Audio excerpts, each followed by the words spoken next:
আরজিকরের ঘটনায় দোষীদের ফাঁসি চাই, এই দাবিতে তৃণমূল কংগ্রেসের অবস্থান বিক্ষোভ রাজগঞ্জের আমবাড়িতে। আরজিকরের ঘটনায় দোষীদের অবিলম্বে ফাঁসির দাবিতে অবস্থান বিক্ষোভ কর্মসূচি নিয়েছে তৃণমূল কংগ্রেস রাজ্য জুড়ে। বিভিন্ন জায়গার পাশাপাশি রাজগঞ্জ ব্লকের বিন্নাগুড়ি গ্রাম পঞ্চায়েতের আমবাড়ি ফালাকাটা মুনলাইট ক্লাব ময়দানে তৃণমূল কংগ্রেসের উদ্যোগে অবস্থান বিক্ষোভ কর্মসূচি নেওয়া হয়। সেই অবস্থান বিক্ষোভ কর্মসূচিতে উপস্থিত ছিলেন তৃণমূল কংগ্রেসের ব্লক সভাপতি অরিন্দম ব্যানার্জি, যুব তৃণমূল কংগ্রেসের ব্লক সভাপতি তুষার দত্ত, রূপালী দে, সর্বাণী ধারা, ওয়াহিদার রহমান সহ অনেকে। অবস্থান বিক্ষোভ কর্মসূচি থেকে একটাই স্লোগান উঠে আসে, আরজিকরের ঘটনায় দোষীদের ফাঁসি চাই। সাথে আরজিকরের ঘটনা নিয়ে বিজেপি নোংরা রাজনীতি করছে। এই বিষয়ে তৃণমূল কংগ্রেসের ব্লক সভাপতি অরিন্দম ব্যানার্জি জানায়, আরজিকরের ঘটনায় দোষীদের অবিলম্বে ফাঁসি দিতে হবে, বিজেপির নোংরা রাজনীতি বন্ধ করতে হবে। এই যে প্রায় 20-21 দিন হয়ে গেল সিবিআই তদন্ত করছে, কিন্তু সেই তদন্তর আমরা কোনো অগ্রগতি দেখতে পাচ্ছি না আরজিকর কাণ্ডে। আজকে বর্তমান পেপারে আপনারা দেখেছেন যে যেই ব্যক্তিকে অপরাধী হিসাবে অ্যারেস্ট করেছিল কলকাতা পুলিশ, আজকে ফরেন্সিক রিপোর্টে, ডিএনএ রিপোর্টে প্রমাণিত হয়েছে যে সেই ধর্ষক। আমরা চাচ্ছি ধর্ষকদের চরমতম শাস্তি হোক। আজকে যে বোনটি আরজিকর কাণ্ডে নৃশংসভাবে যাকে হত্যা করা হয়েছে তার ফাঁসি দাবি আমরা করছি। সেই সঙ্গে যারা কেউ যদি এই ঘটনার সঙ্গে যুক্ত থাকে তাদেরও চরম শাস্তির আমরা দাবি করছি। সেই সঙ্গে সিবিআই ইচ্ছা করে রাজনীতি করবার সুযোগ করে দেওয়ার জন্য তদন্তকে বিলম্বিত করছে।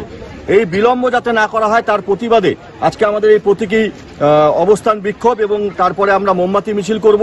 এবং সেই সঙ্গে আপনারা জানেন যে আমাদের প্রিয় মুখ্যমন্ত্রী মমতা বন্দ্যোপাধ্যায় তিনি ডাক দিয়েছেন, তিনি দুবার প্রধানমন্ত্রীকে চিঠি লিখেছেন যে যারা ধর্ষক যারা তাদের এমন দৃষ্টান্তমূলক দ্রুত শাস্তির ব্যবস্থা করা হোক, যাতে পরবর্তীতে এরকম কোনো নরপিশাচ, এদের তো মানুষ বলা যায় না, এই নরপিশাচ যারা এই জিনিস চিন্তা করবার আগে তাদের যাতে হাজারবার বুক কেঁপে ওঠে।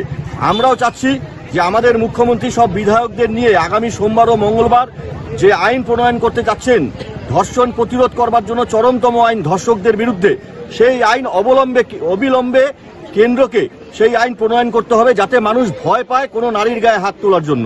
আজকে এত স্বতঃস্ফূর্ত এই খারাপ আবহাওয়ার মধ্যে বৃষ্টি হচ্ছে, তার মধ্যে এত স্বতঃস্ফূর্ত মানুষের যোগদান আমাদের যে আজকে প্রতিবাদ ধর্ণা মঞ্চ এবং প্রতিবাদ মিছিলে, তার মাধ্যমেই আপনারা বুঝতে পারছেন যে আমরা এই বিষয়টা নিয়ে বিরোধীদের রাজনীতি চাচ্ছি না।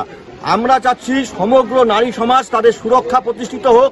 সমগ্র নারী সমাজ যাদের প্রতি অত্যাচার হয়েছে, খালি আমার এই বাংলার মাটিতে না, গোটা ভারতবর্ষের মাটিতে আমরা ভারতবাসী হিসাবে চাই আমার ভারতবর্ষের প্রত্যেকটা গ্রামের প্রত্যেকটা বোন সুবিচার পাক, এবং প্রত্যেকটা গ্রামে প্রত্যেকটা বোন স্বাধীনভাবে নিজের মনে কোনো সংকোচ না নিয়ে নিজের এলাকায় ঘুরে বেড়াক। এই দাবি নিয়ে আজকে আমাদের এই প্রতিবাদ ধর্ণা এবং প্রতিবাদ ধর্ণা মিছিল। আপনাদের কি মিছিল কি রাজ্য জুড়েই চলছে? আজকে রাজ্য জুড়েই চলছে। এটা আমাদের মাননীয়